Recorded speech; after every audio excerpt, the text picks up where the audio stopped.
Good morning and welcome back to the lecture series on refugee migration diaspora. So, today we are going to discuss the concept of home along with the concept of uncanny. When we talk of uncanny in the context of migration and refugee experience, we are talking about feeling of discomfort that arises when we are exposed to a new situation, an unprecedented or strange kind of setting or environment. So, Ernst Jentsch was a German psychiatrist and essayist, and Jentsch had produced an influential work titled On the Psychology of the Uncanny, which came out in 1906. And this work lays the foundational concepts for understanding of the uncanny. Jentsch argues that the uncanny arises from uncertainty about what is real and what is imagined. So, uncanny, which can also be transcribed into this term unheimlich, unheimlich or unheimlich. So, unheimlich refers to the feelings of discomfort, as I was saying. This feeling of discomfort that arises when familiar things suddenly become strange or they lead to an unsettling feeling. So, according to Jentsch, I quote, the uncanny emerges when the unconscious mind grapples with perceptions that defy the boundaries of reality, unquote. The feeling of uncanniness or unfamiliarity and this sense of eeriness or strangeness that arises out of it creates a cognitive dissonance where one's beliefs and perceptions actually clash, they conflict with one another.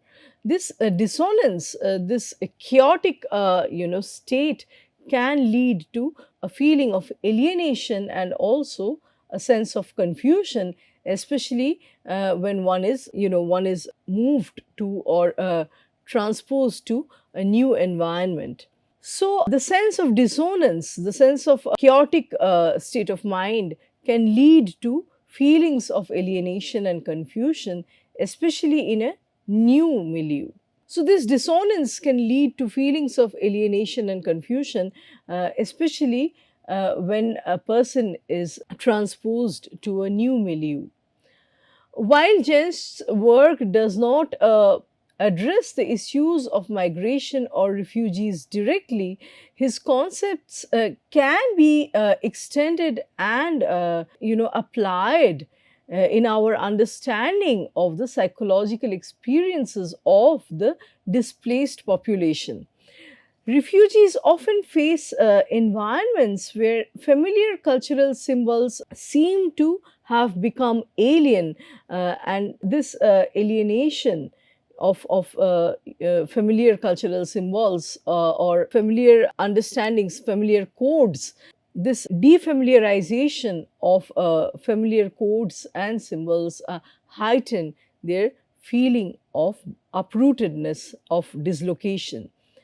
So, the experience of being in a diaspora often leads to cognitive dissonance.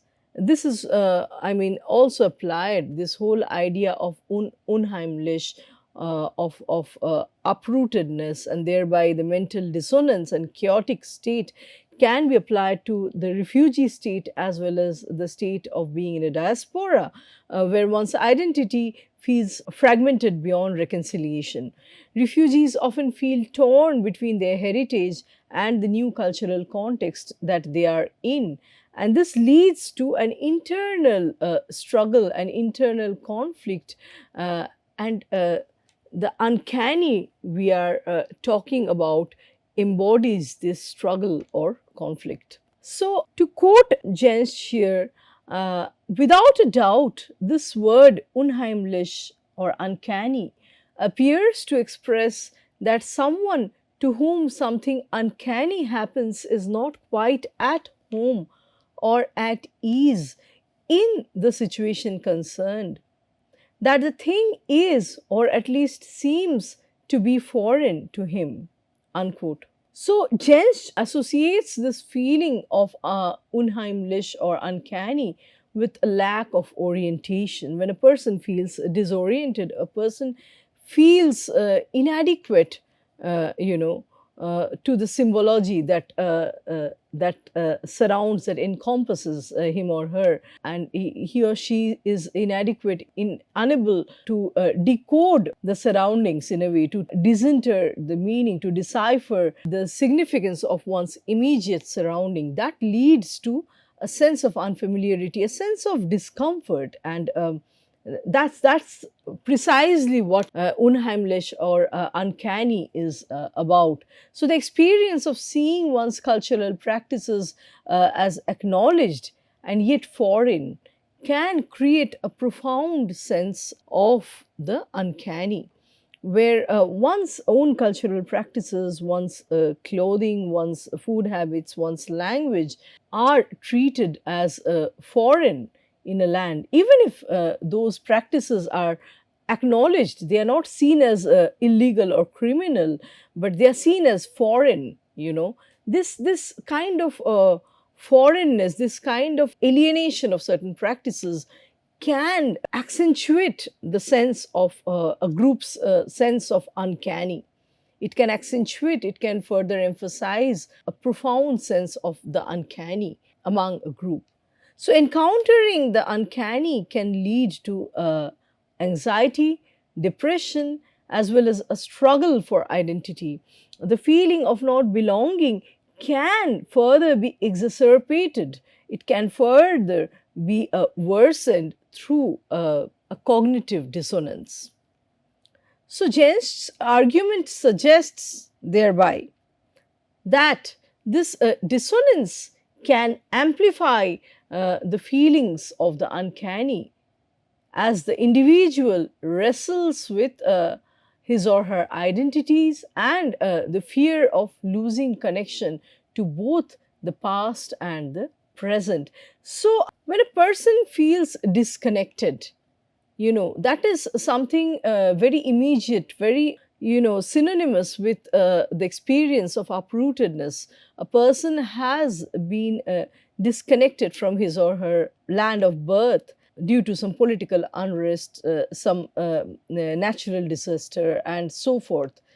And further, when the person is not really absorbed in the host land, not really, accommodated and assimilated in the true sense in the host land, in the host culture, this feeling of uncanny, of wrestling with one's identity, or rather identities, comes to the surface. The sense of, the feeling of not belonging anywhere, neither here nor there. This leads to a sense of a certain sense of unfamiliarity, fear, one could say insecurity, or even, a chaotic state that we have been talking about. So, to quote Jensch again, it is the ambiguity of the known and the unknown that evokes the uncanny in us, unquote. So, encountering familiar languages, cuisine, or customs in a foreign context can provoke both nostalgia and a sense of discomfort. Further, Jens states that the feeling of the uncanny is closely related to the feeling of the familiar, and it is most often triggered by a disturbance of the familiar, right? So, when the familiar codes and symbology are shuffled, they are kind of tampered, we cannot feel very settled, we cannot feel very comfortable, and we cannot, take for granted our immediate surroundings. We have to refamiliarize ourselves with new set of meanings, new set of symbology, unlearn and relearn, new ways of being, new ways of survival. And this entire journey that an uprooted person traverses leads to a feeling of chaos, of uncanny. So, in this sense, the uncanny emerges as a complex emotional response, thereby highlighting how deeply intertwined our identities are with the environments that we inhabit, right? So identities emerge not from nowhere. Identities emerge not from a vacuum. They draw their lifeblood from the immediate environment. When that environment is taken away from a person in diaspora or a refugee, the identity, a chunk of the identity also goes away, or also starts feeling imperiled. It starts feeling jeopardized or tampered with, right? So here I'm quoting Jens yet again. The source of uncanny fear is not always external. It can also emerge from within the psyche, confronting us with our own uncertainties, unquote. So, from the above quote by Jensch, we see how internal fears can manifest as feelings of uncanniness when individuals are uprooted from their homes. They are not only faced with external challenges such as navigating a new culture and language, but they also struggle with profound internal conflicts. So, the challenges, the difficulties, are not only posed by the host society. They are not only coming from social, cultural, economic, linguistic aspects. It has The struggle has also to do with the state of one's own self, the internal state of one's self.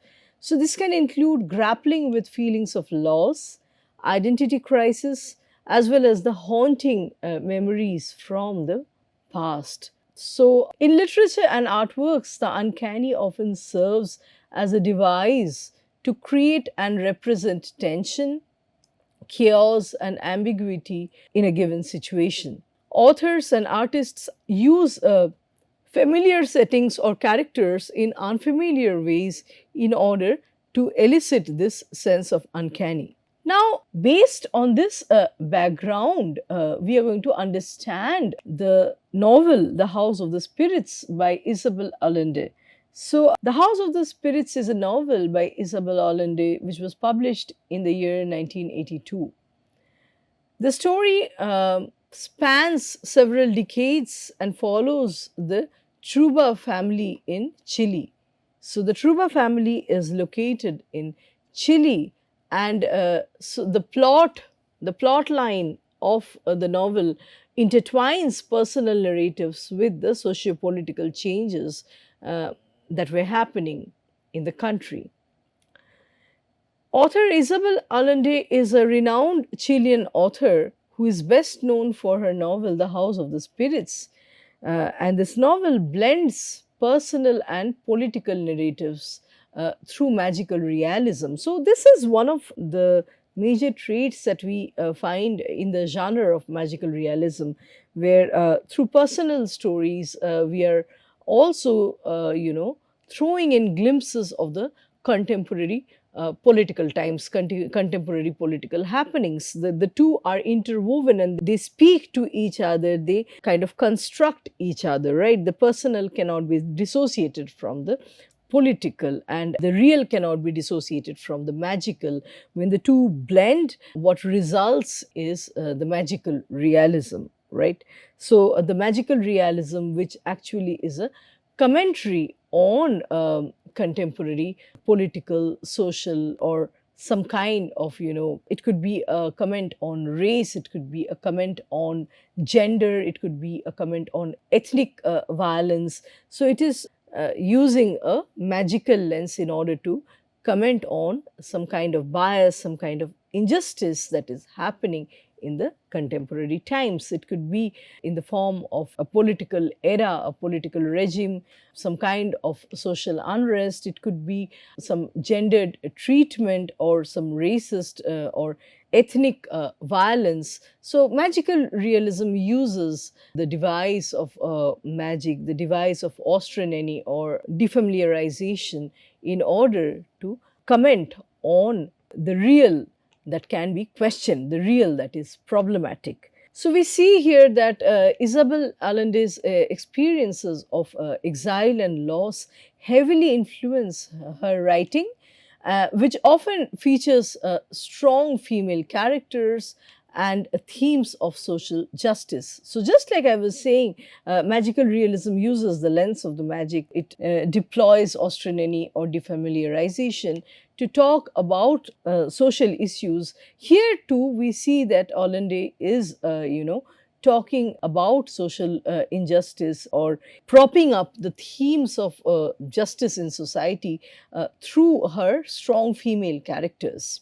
So, in the plot line of The House of the Spirits, we see that the Truba family, experiences generational conflicts, political upheaval, and personal tragedies, which culminates in Clara's death, the death of this character called Clara, and the eventual exile of their granddaughter Alba, right? So, before we proceed, let's quickly summarize the plot line of The House of the Spirits. The story begins with the Delval family, particularly the character named Clara, who possesses supernatural gifts. Clara's family history is steeped in magic, which contrasts with Esteban's materialistic ambitions, right? So the two characters, Clara and Esteban, marry. However, their relationship soon becomes strained.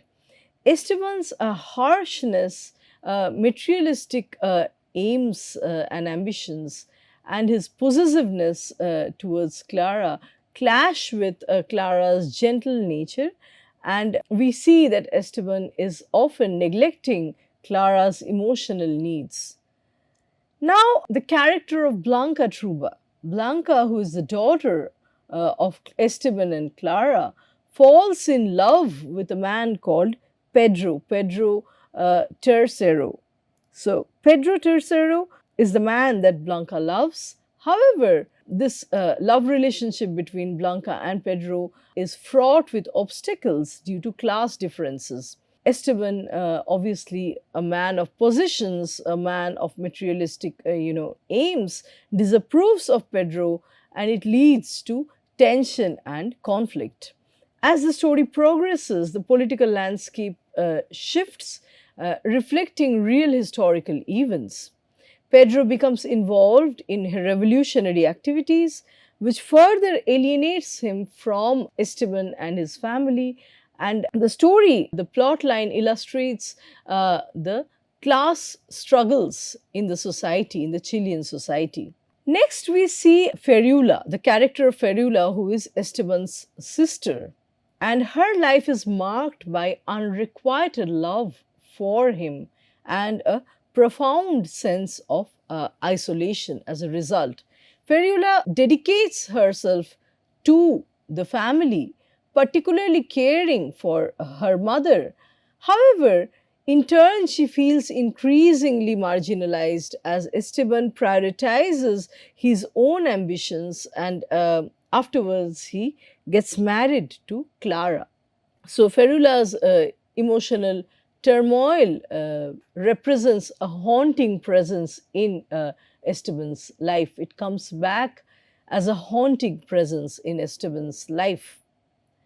Her bitterness, her resentment towards him grow as she feels further eclipsed and overshadowed by Clara, and she is further forgotten by the family.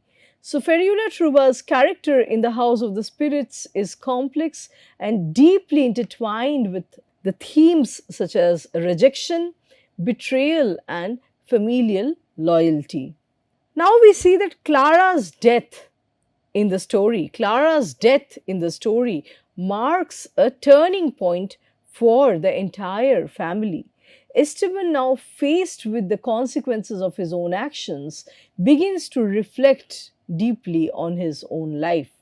In the climax of the novel, the political situation escalates, leading to a violent coup. So, when understanding the uncanny in The House of the Spirits, we have to unpack the different themes and the different motives. So, Freud's exploration of the familiar becoming strange, Jen's focus on cognitive dissonance, and Julia Kristeva's theory of abjection altogether illuminate the psychological complexities that are faced by the characters in this novel. So, Esteban's authoritarian nature creates a domestic environment which becomes suffocating.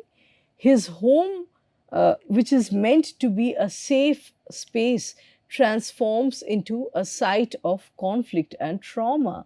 So, home is something that we have traditionally understood and, identified with familiarity, with a sense of safety, security. It is understood as a haven. So, however, with the presence of an authoritarian, dictatorial character as Esteban, the home becomes an unfamiliar, uncanny space. It transforms into a site of conflict and trauma. This reflects the idea that the home carries the weight of history and it is also the hub of so many generations' secrets, which creates an uncanny atmosphere where the familiar becomes oppressive, right? So the characters within this, space of home in this plot line face abject experiences as they grapple, as they struggle with their traumas. Clara's clairvoyance or her prophetic quality and the haunting memories serve as constant reminders of their painful pasts. Now, coming to the description of Esteban's house, the fact that the house is on the corner, it encapsulates the uncanny through its dual nature as both a straightforward structure as well as a complex symbol of the Truba family's legacy. It reflects the intricate interplay of past and present, the haunting of memories, as well as the emotional turmoil, the emotional unrest that defines these characters' lives. Through its contradictions and through the presence of the spirits from the past, the house becomes a central motive that reinforces the novel's exploration of the uncanny and it invites readers to confront the unsettling, disquieting truths that lie beneath the surface.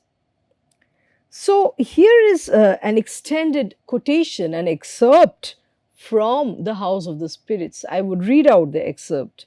He could hardly guess that the solemn, cubic, dense, pompous house, which sat like a hat amidst its green and geometric surroundings, would end up full of protuberances and incrustations, of twisted staircases that led to empty spaces, of turrets, of small windows, and could not be opened, doors hanging in midair, crooked hallways, and portholes that linked the living quarters, so that people could communicate during the siesta, all of which were Clara's inspiration, unquote. Right? So we see, many in between existences in this house where there are niches, there are corners, there are, staircases leading to empty spaces. There is a sense of liminality. There is a sense of, some meanings that are hanging midway in the air, windows that could not be opened, doors hanging in midair, and then crooked hallways. So there are certain secrets, certain nooks and corners throughout the house that become storehouses, that become repositories of secrets, haunting images, haunting memories from the past that become home or rather homes to spirits, right?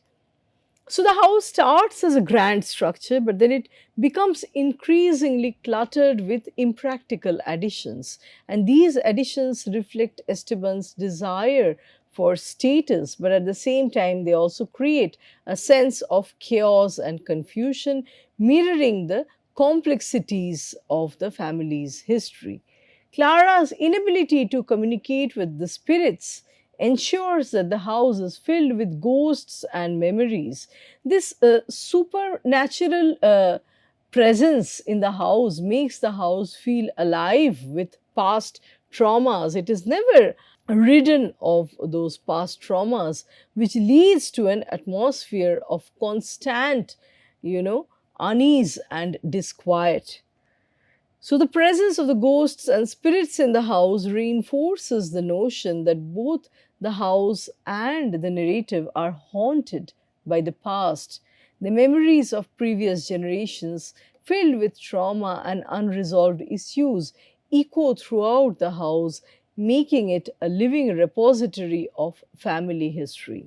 So, here in the House of the Spirits, characters like Alba and others experience displacement due to political upheaval and personal choices. This migration creates a sense of alienation where familiar places become strange all of a sudden. The uncanny emerges as characters navigate new environments which challenge their sense of self, and this uncanniness is reflected in at different junctures throughout the novel. So, migration triggers memories of home and family, evoking nostalgia but also a sense of discomfort. For instance, as characters move away from Chile, they confront the ghosts from their past, and these ghosts are both personal and historical. The uncanny is therefore manifested in how the past lingers, affecting their relationships and decisions even in new settings. As the narrative unfolds, the effects of social injustice, political oppression, and personal betrayal become evident. The characters are constantly grappling with their own pasts. They are haunted by memories and the supernatural, ultimately seeking redemption and understanding. The novel employs magical realism, like I have already said, and it incorporates elements of the supernatural in order to explore themes of power, memory, as well as the impact of trauma. The spirits present in the novel represent repressed memories and unresolved traumas. The presence of Clara's prophetic qualities or clairvoyant qualities and abilities highlights how the past intrudes upon the present, making familiar settings and memories feel like strange and unsettling. So, in the House of the Spirits, the uncanny manifests through the interplay of memory, trauma, and identity. Jen's theory of intellectual uncertainty emphasizes the anxiety which arises from the ambiguous, from the state of ambiguity. The shifting identities within the Truba family creates a sense of disorientation. For example, Esteban's transformation from a hopeful young man to a brutal patriarch reflects a disjunction between his past ideals and his current reality. The plot underscores the tension between what is known and what is unknown, thereby creating a sense of unease. Esteban's struggle to comprehend Clara's psychic abilities and the spirit's influence illustrates the intellectual uncertainty which Jensch is talking about. So, the family's interactions with the supernatural challenge the perceptions of reality, thereby evoking a sense of anxiety and fear. Kristeva's concept of abject or abjection relates to the confrontation with what is both familiar and repulsive. So, abject arises from the confrontation with what is at the same time familiar and repulsive. The political violence that is illustrated throughout the novel, particularly during the coup, exemplifies this sense of abjection. The characters' encounters with death and trauma reflect their struggles with abjection, particularly in how they confront their past. So, the uncanny manifests as Esteban Garcia, who is a figure that initially appears as a vague, dreamlike creature, haunts Alba's life.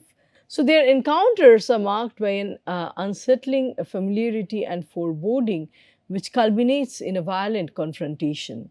In the novel, the blurring of dreams and reality emphasizes the uncanny further.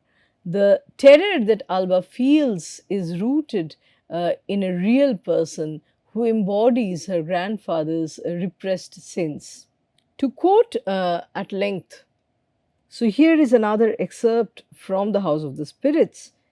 Alba did not see Esteban Garcia again until he was standing next to her in the university parking lot, but she could never forget him.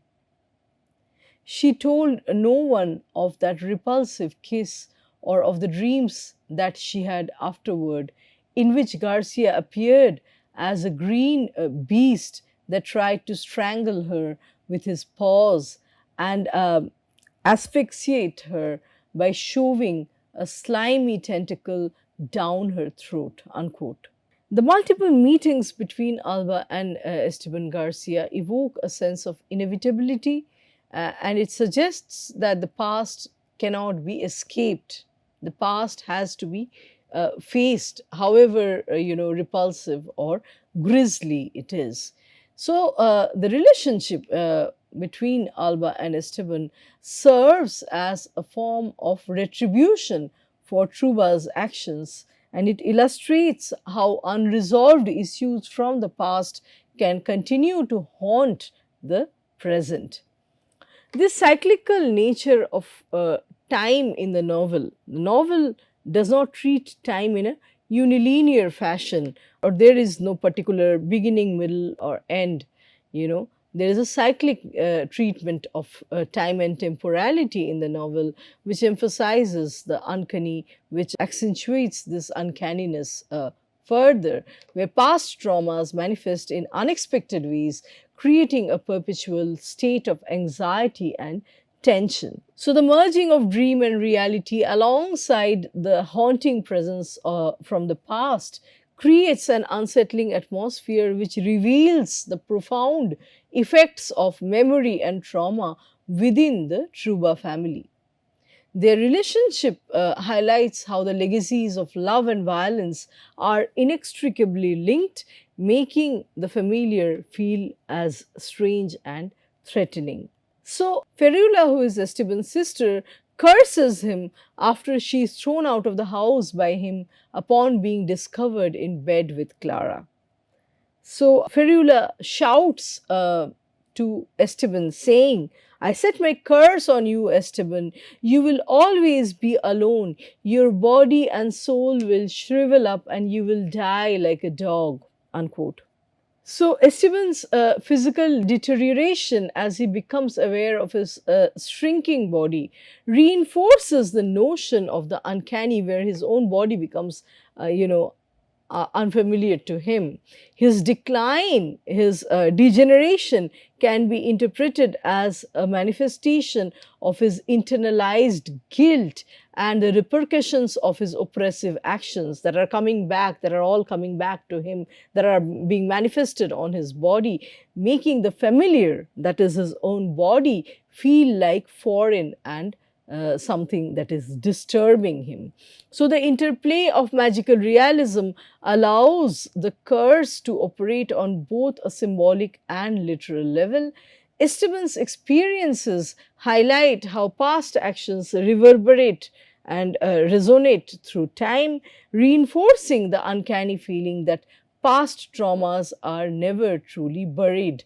They keep coming back time and again. They keep, surfacing and resurfacing across the generations. So, Julia Kristova's idea of abject or abjection is also present in Ferula's intense emotions. Her curse stems from a deep sense of rejection and betrayal, reflecting the pain of familial ties gone wrong, gone awry. This emotional turmoil creates a repulsive yet fascinating dynamic as Ferula's anguish comes back to haunt Esteban's life. It adds a torque, it adds a propellant to the entire narrative. So, Esteban neglects and dismisses her, prioritizing his own ambitions over their familial bond. Her deep affection for him remains unreciprocated, leaving her feeling isolated. So the situation worsens when Esteban marries Clara, whom Ferrula initially supports but later feels that she has been overshadowed by Clara. And this intensifies her anguish and her sense of being replaced, her sense of being, rendered redundant and completely invisibilized. So Ferula's curse exemplifies Jen's concept of intellectual uncertainty. So the ambiguity of whether the curse is merely a psychological manifestation of Ferula's anger or a literal force creates a tension, and this tension further blurs the line between reality and supernatural influence, right? From here emanates the sense of magic or magical realism, which is the meeting point of the reality and the supernatural. So Allende's portrayal of uncanny in the House of the Spirits reflects on the complexities of human experience, revealing how the uncanny operates at the intersection of memory, identity, and the haunting legacies from the past. This exploration deepens our understanding of how the study of the home and uncanny is an important category in the phenomenological analysis of migration and displacement. To wrap up our discussion, we may draw an analogy between this novel and the current refugee crisis that we see across the globe. I mean, populations are being shuffled and reshuffled due to political unrest, due to economic crisis, due to natural disasters, as well as due to certain incentives such as a better living, better job, and education. So when we are trying to understand, in the light of migration, refugee crisis, as well as the diasporic experience, when we are trying to understand nation and history as a closed entity or a very clear cut formation, we might be inadequate in our interpretation of the past. So a nation actually functions as a palimpsest. It has so many layers of memories, so many regimes that has actually ruled a nation, so many different leaders that have shaped and reshaped policies, and so many social groups that have come, settled, and gone. So it is very difficult to give, one familiar and know-it-all kind of picture of a home or a nation, with the new social groups coming with their own baggage of history that can hardly be buried, that can hardly be ignored. The nature of the past, the nature of human experience itself goes on to become more complex, more multifaceted. And so, as migration and diaspora scholars, we have to take into consideration the human dimension of this entire process that has been happening, that has been affecting the histories of nations since decades, since centuries. So with this, I would like to come to the end of our lecture today. Let's meet with a new topic in our next lecture. Thank you.